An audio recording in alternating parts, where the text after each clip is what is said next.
Bonjour et bienvenue. Donc aujourd'hui on travaille sur un Ford Transit année 2015, symptômes, pas de contact. Donc là c'est un modèle avec deux batteries. Cette batterie, celle du fond, elle est pleine et celle-là elle est vide. Et même quand on branche cette batterie là ou qu'on met directement du 12 volts et la masse ici, ça réagit pas.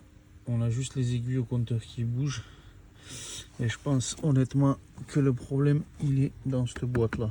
Il doit y avoir des gros fusibles et ça doit être cramé. On va démonter ça et le vérifier. Bon, voilà la bête sortie de son logement. Donc elle était là, il y avait une vis ici, une vis ici et deux vis sur les côtés. Il n'y en avait qu'une, on a vu, on l'a déjà démonté. Du coup, ce qu'on va faire, c'est qu'on va alimenter et on va voir, parce qu'à vue d'œil, je vois pas de fusible cramé, à part s'il y en a un qui se cache, et on va contrôler ce qui se passe. Donc là, je contrôle toutes mes alimentations qui arrivent. Donc ici, 12 volts, 12 volts, 12 volts, 12 volts, 12 volts, 12, 12, 12, 12, 12, 12, 12, 12, 12, 12 et 12. Donc au niveau de ce boîtier là, il n'y a pas d'anomalie. Là j'ai la clé dans le contact.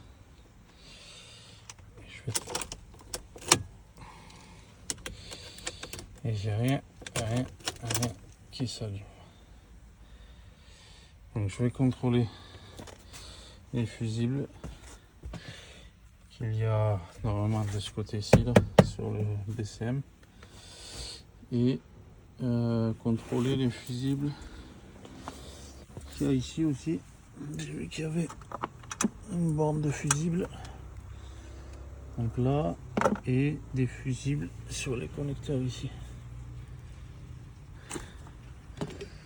Là déjà on peut commencer par contrôler. Donc ici c'est bon.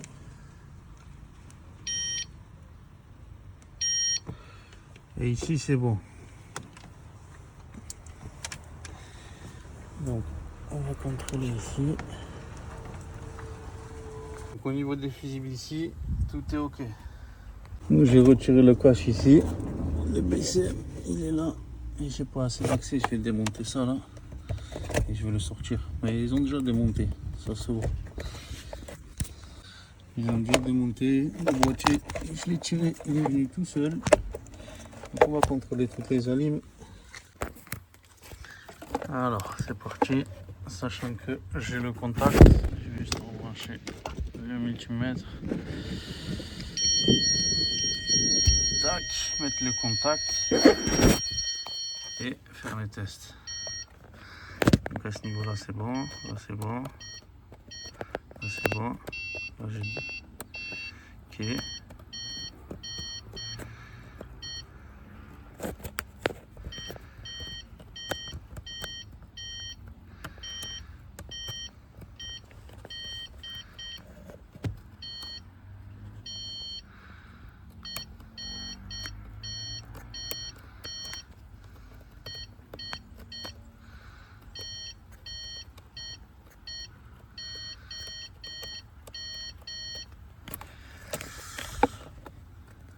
Je sais pas pourquoi, mais je sens que ça c'est une histoire. Ça va être une histoire de réseau CAN et pas d'alimentation. Je sais pas pourquoi, mais je le sens bien. Donc j'ai contrôlé mon alimentation au niveau de la sortie du Neumann. Au niveau du contacteur, elle est bonne. Donc fusible de ce côté c'est bon. Fusible de ce côté c'est bon. Et j'ai vu que là, caché en bas derrière, il y avait des fusibles.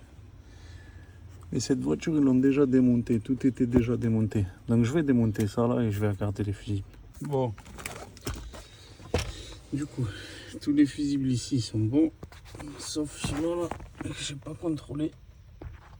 parce que c'est une grosse mission à contrôler. Il faut tout enlever. Je vais commencer par regarder les schémas électriques et on se revoit après pour voir si on a bien ce qu'il faut. Donc là on est sur le schéma donc, du démarreur. Donc là il y a le Neumann S1, contacteur d'allumage. Donc on voit que il y a une alimentation qui part du boîtier à fusible, donc de l'habitacle, qui arrive sur le Neumann, donc qui ramène le 12 volts. Une fois qu'on a mis le contact, on a les deux plus 15 qui se mettent ici sur la borne 15. Et ici sur ce schéma là, sur la borne 15, à part les deux du Neumann, j'ai rien du tout. Donc je vais voir ce qui se passe ailleurs. Ça sera plus intéressant. Du coup, schéma de démarrage, ça sert à rien. Schéma de centralisation, ça sert à rien. Charge non plus. Qu'est-ce qui peut m'intéresser? Tac. Donc compartiment moteur, planche de bord. On va voir sur la planche de bord 1 ce qui se passe. Donc on va monter tout en haut du schéma et on va regarder donc la borne 15. Donc la borne 15, donc là elle alimente ce fil là qui va sur le fusible F1.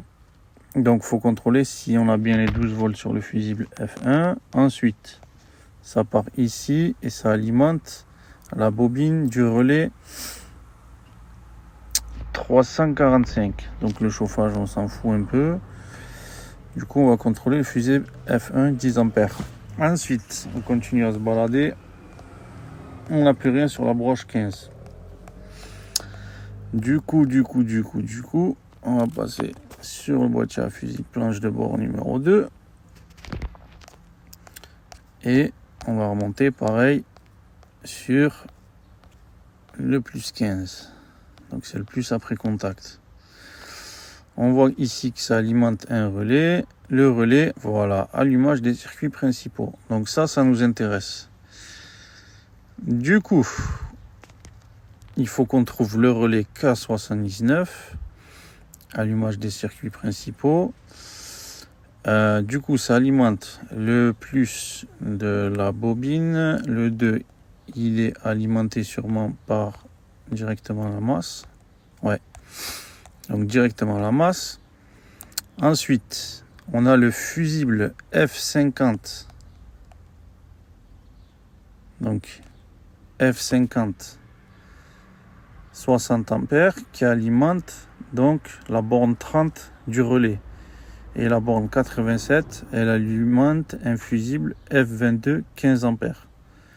Donc on va vérifier si ici là sur le F22 j'ai l'alimentation. Ça sera beaucoup plus simple et on remontera petit à petit par la suite. Donc on va contrôler le F22. Alors, planche de bord numéro 1, tac, fusible. Planche de bord numéro 1, c'est celle-là. Voilà, comme par hasard, je suis tombé sur le relais qu'il fallait. Donc ça et F22.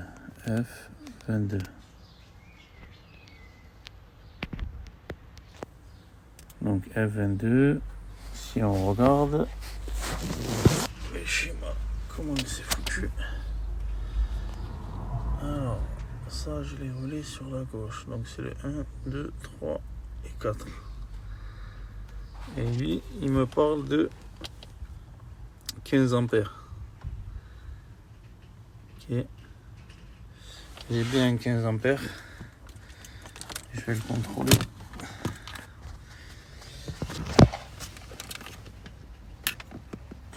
Je vais le contrôler. Tac.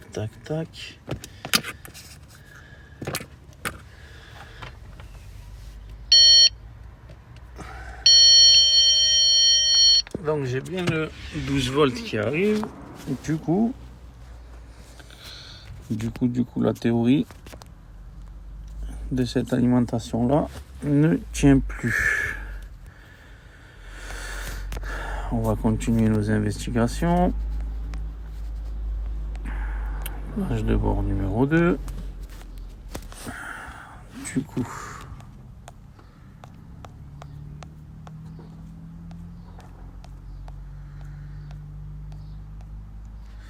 donc le relais là, il alimente bien le fusible.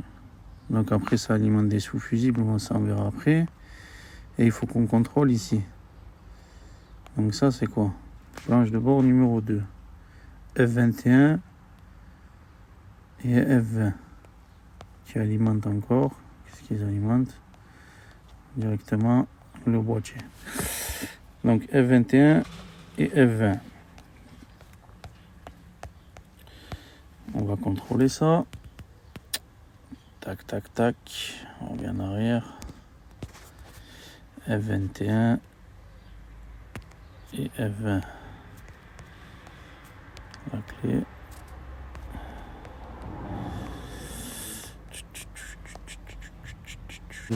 Planche de bord numéro 2.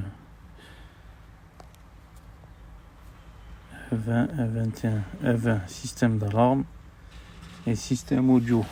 On va voir si ça s'allume.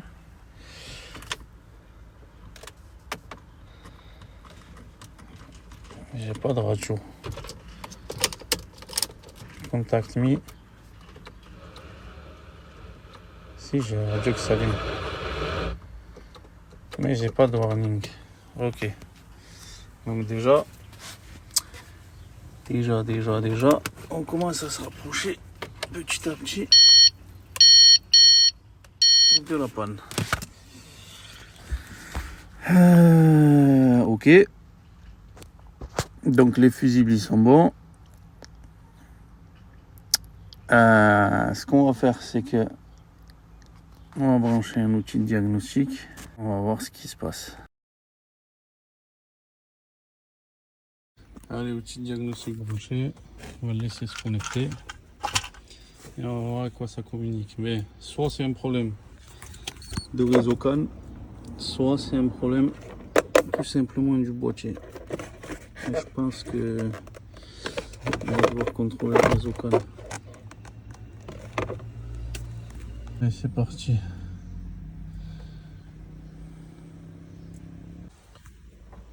Au vu des symptômes, là. Pas de contact, pas de warning. Je pense honnêtement que ça va être un problème de boîtier. On va quand même contrôler le réseau CAN, voir si ça communique pas. Et on va déduire à la fin ce que peut être notre panne. Non, on s'en fout, on ne peut pas mettre à jour pour l'instant. On est occupé, on va faire un scan.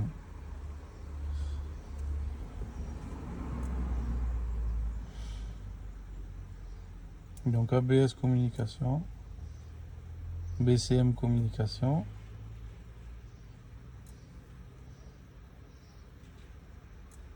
BISA, IPC communication,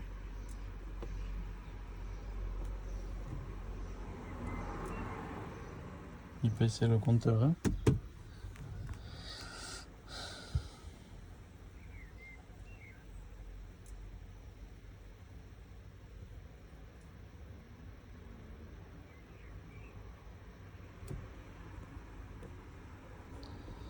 Donc ABS, fonctionnement du cerveau frein, circuit de contacteur d'embrayage, configuration centrale, données invalides reçues du module de carrosserie. Voilà, donc je pense que le défaut il est là. Le module de carrosserie c'est le antenne GPS, bloc commutateur, alimentation.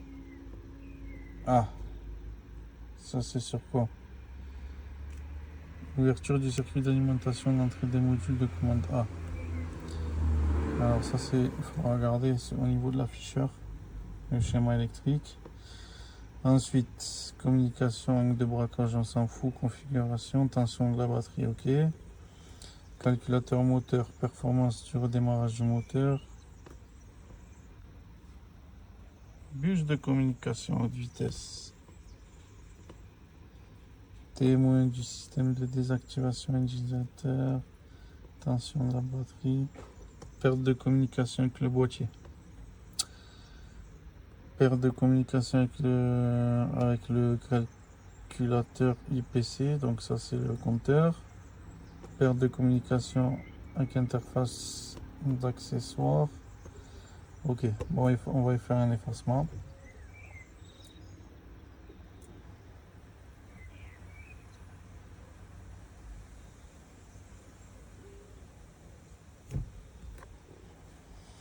Qu'est-ce qu'on a donc? Perte de communication avec le module de carrosserie et perte de communication avec l'angle de braquage. Ok. Ok. Donc, on va contrôler le réseau CAN. On va contrôler le réseau CAN sur la prise OBD et on va voir ce qui se passe. Donc, on a la prise OBD. Donc, 1, 2, 3, 4. Normalement, on doit avoir une masse. Ok. 5, masse. Ok. 6, réseau CAN. 2,4 volts. Ok. 6, 7, 8, 9, 10, 11, 12, 13, 14, réseau CAN.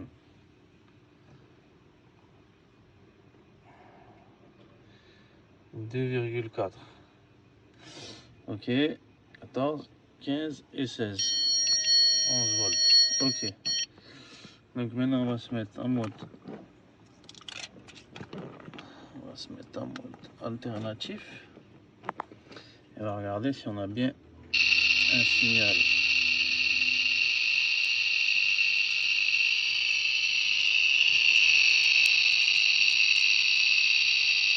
Donc on a un signal qui oscille entre 2 et 5 volts, ok. Et sur le 6,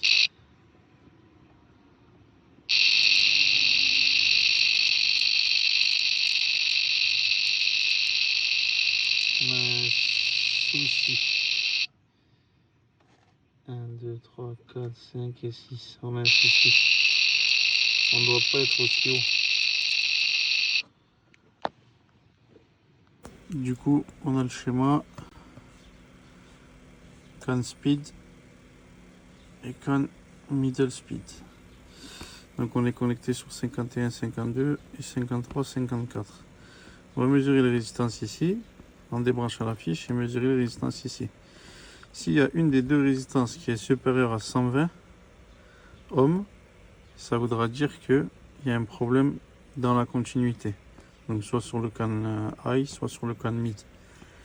Et si les deux elles sont à 120 ohms, ça veut dire qu'il n'y a pas de problème sur les deux continuités, donc sur les deux réseaux CAN, et que notre problème il est dans notre boîtier.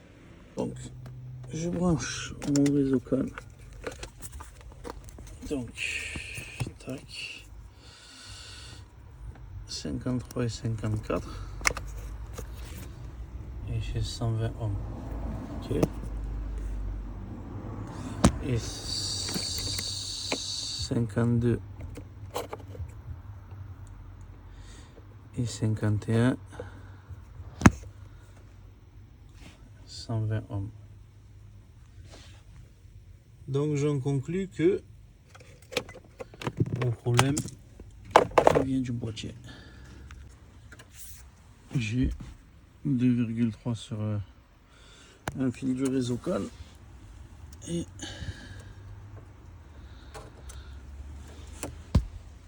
2,6 sur l'autre. Donc je dois dire que c'est bon, qu'on n'a pas d'anomalie en fait et que le problème vient bien du boîtier.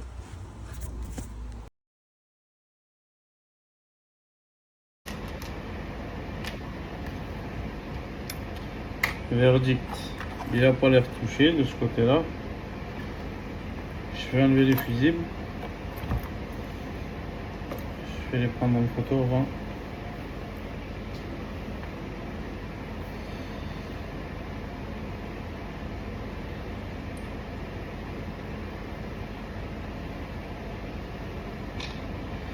Après, il se peut que ça soit un... Il se peut que ça soit un... Comment ça s'appelle? Un module qui a été planté aussi, hein.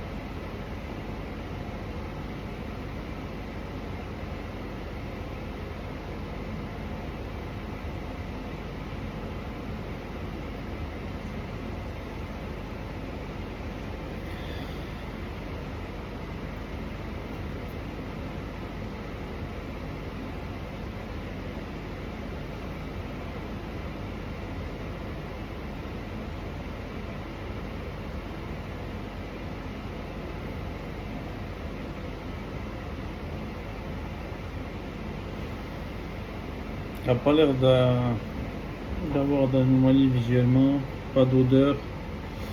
Je vais faire un test quand même sur la ligne des réseaux CAN.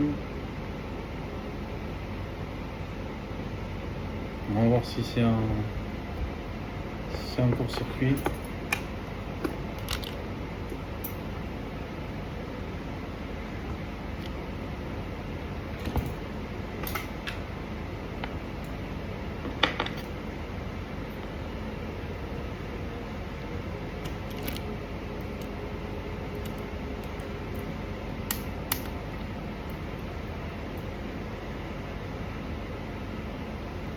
Donc le réseau CAN c'était celui-là, 120 ohms.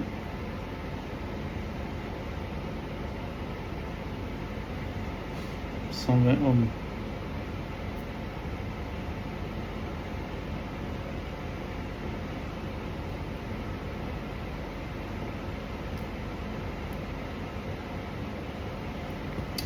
Et 120.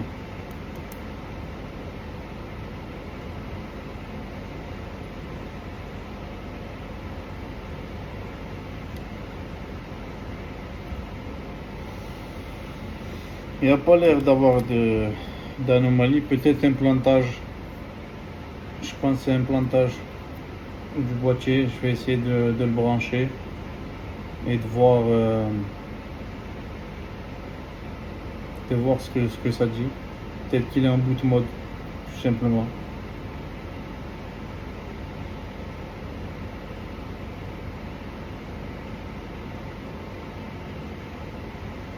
En fait, ils avaient planté la flash du BSM, donc c'est pour ça que ça réagissait comme ça.